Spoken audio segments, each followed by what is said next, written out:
जय महाकाली, हर हर महादेव। आप सबका स्वागत है गुरु कृपा कालीबाड़ी दरबार। मैं माँ का एक छोटा सा सेवक आपका स्वागत करता हूँ। एक भगत को माँ भगवती की गद्दी कब लगानी चाहिए, जन सेवा कब करनी चाहिए और ये कैसे जाने कि हमारी शक्तियाँ जागृत हो चुकी हैं, हमारी शक्तियों ने कार्य करना शुरू कर दिया है, इस सब के विषय में जो जानकारी मुझ तक उपलब्ध है मैं आपको साझा कर रहा हूँ और आशा करता हूँ ये सभी लोगों के लिए मार्गदर्शक साबित होगी। देखिए मित्रों, एक मनुष्य, एक कोई भी भगत जिस समय पे यदि किसी के ऊपर में कोई सवारी है या किसी देवता की कृपा है तो गद्दी लगाना हर किसी के आज के समय में हर किसी का एक मंतव्य होता है कि गद्दी लगाना चाहिए या हमें जन सेवा करनी चाहिए। इस उद्देश्य को सभी लोग लेके चलते हैं, लेकिन इस चीज़ को कोई नहीं समझ पाता कि गद्दी लगाना या जन सेवा करना आपका अपना निश्चय नहीं होता, ये आपकी शक्तियाँ निश्चित करती हैं। ये आपको समझना चाहिए। इसको मैं आपको दूसरे तरीके से भी समझाता हूँ। आपको कुछ ऐसे संकेत बताता हूँ जिनके माध्यम से आप ये बात जान सकें स्वयं कि आपसे आपके इष्ट, आपके देवता गद्दी लगवाना चाहते हैं या जन सेवा करवाना चाहते हैं या नहीं। देखिए, यदि आप सपने में, स्वप्न माध्यम से अपने ऊपर में कोई संग हाजिरियाँ या कोई सवारी किसी देवता की खेलते हुए देखें, या अगर आप किसी के संकट काटते हुए दिखाई दें, या किसी और को आप स्वप्न में दिखाई दें, स्वप्न माध्यम से आप किसी और के,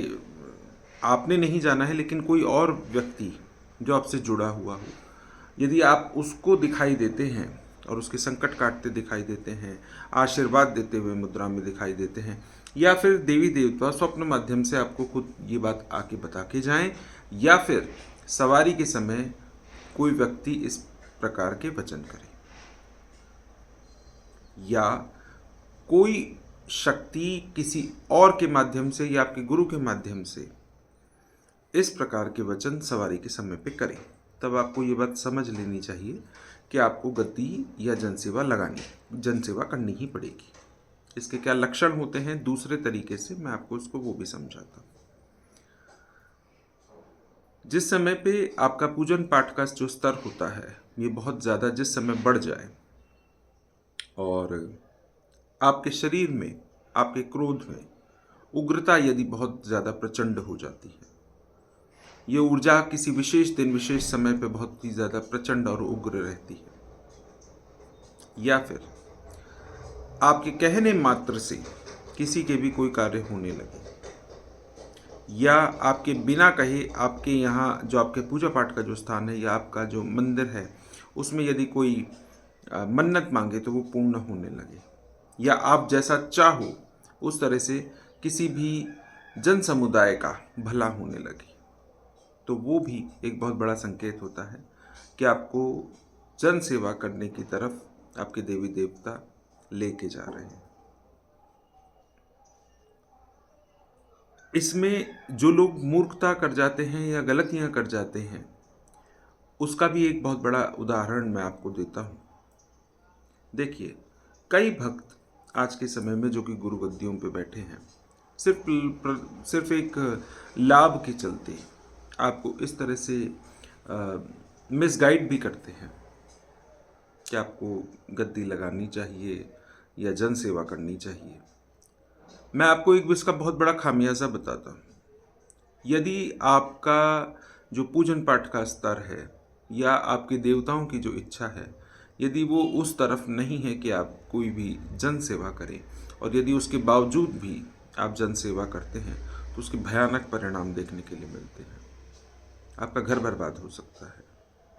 आपका पूजन पाठ का स्तर खराब हो सकता है, आपकी तबीयत बिगड़ सकती है, आपके घर में परेशानियां आ सकती है, संकट आ सकते हैं, आप बहुत बड़े फाइनेंशियल लॉस में जा सकते हो, आपके साथ में कोई अनहोनी, अप्रिय घटना घट सकती है, किसी भी प्रकार की हानि आपके साथ में संभव है। हो सकता है कि आप अपने पूजा पाठ से बिल्कुल एकदम विमुख हो जाओ। हो सकता है कि आपकी शक्तियाँ आपसे नाराज़ हो जाएं, आपके इष्ट आपसे नाराज़ हो जाएं। यदि उनकी बिना इच्छा के आपने इस तरह का कोई कार्य किया है, या फिर किसी अ, आज के समय में कई गद्दी पे चलाने वाले लोग ऐसे भी हैं जो कि कई प्रकार के भोग दिलवा के आपसे आपको गद्दी लगाने के लिए प्रेरित कर देते हैं कि अगर आप ये उपाय करेंगे तो इस उपाय के माध्यम से आपको शक्तियाँ आपकी जागृत हो जाएंगी और वो कार्य करने लगेंगी। कई बार इस तरह का देखा जाता है कि एक होता है कि देवता की कृपा स्वयं होती है, एक होता है कि हम उनको मजबूर करते हैं भोग देके। खास तौर से माता की जो चौकियाँ चलती हैं, या माँ काली की जो चौकी है, या माँ मसानी की जो चौकी है, उस पे शमशानों में, अलग अलग स्थानों में, मैदानों पे, चिताओं पे भोग देके आप बहुत सारी शक्तियों को मनाते हो और उसके बाद में ये जन सेवा का कार्य करते हो। जो लोग इस प्रकार के उपाय या इस प्रकार के भोग पे चला के भगवती को और उसके बाद में अगर जन सेवा करके उससे लाभ उठाना चाहते हैं, वो लोग बहुत बड़े संकट में घिर जाते हैं, क्योंकि ये शक्तियाँ बहुत समय तक नहीं चलती और हो सकता है कि आपको ना तो आगे रास्ता देंगी और आपको उलझा भी सकती हैं। आप बहुत बड़ी मुसीबत संकट में गिर सकते हो। इसलिए हमको इस बात को समझना चाहिए कि यदि हम लोग जन सेवा करना चाहते हैं तो ये हमारी इच्छा कभी नहीं हो सकती। ये हमेशा आपके देवता का इशारा, उसकी इच्छा होती है और आपका अच्छा गुरु मार्गदर्शन होता है। यदि आपके गुरुओं ने आपको मार्गदर्शन बहुत अच्छा किया है तब ये संभव हो पाता है, ऐसे ये नहीं संभव होता। इस प्रकार के चक्करों में ना पड़ के यदि हम लोग अपनी भक्ति मार्ग में ही आगे बढ़ते चले जाएं और गुप्त रूप से अपने लिए, अपने परिवार के लिए अरदास के माध्यम से या साधनाओं के माध्यम से यदि हम किसी प्रकार के पुण्य को अर्जित करते हैं तो उसका लाभ हम सबको प्राप्त होता है। भक्ति मार्ग और ये गद्दी लगाना, जन सेवा करना एक ऐसा मार्ग होता है जो कि साधनाओं के मार्ग से बिल्कुल एकदम अलग होता है, काफ़ी हद तक अलग होता है। कुछ एक कड़ियाँ इसकी जुड़ती हैं, हर कड़ी इसकी कभी नहीं जुड़ती। तंत्र में या साधना मार्ग में अपने अनुभवों को, अपने आशीर्वादों को, अपनी ऊर्जा को गुप्त रखा जाता है और भक्ति मार्ग में आप वही ऊर्जा सबको बांटते हैं। ये एक बहुत बड़ा विशेष अंतर होता है। मैं जानता हूँ कई लोग इस विषय पे, इस चर्चा से परेशान हो सकते हैं, पर मेरा उद्देश्य इस वीडियो के माध्यम से किसी का अनादर करना नहीं है। अपने स्वयं के अनुभव और विचार मैं आपसे साझा कर रहा हूँ और निवेदन करता हूँ यदि आप इससे सहमत हों मुझे कमेंट करके ज़रूर पूछें या बताएं कोई भी आपका प्रश्न यदि हो तो। और अगर कोई भी इस वीडियो को पसंद कर रहा है तो मैं निवेदन करता हूँ आप इसे लाइक करें, जितना ज़्यादा से ज़्यादा हो सकता है शेयर करें और चैनल को सब्सक्राइब करें ताकि इसी तरह की सहज जानकारी भक्ति और भक्ताई से रिलेटेड मैं आप तक में साझा कर सकूं और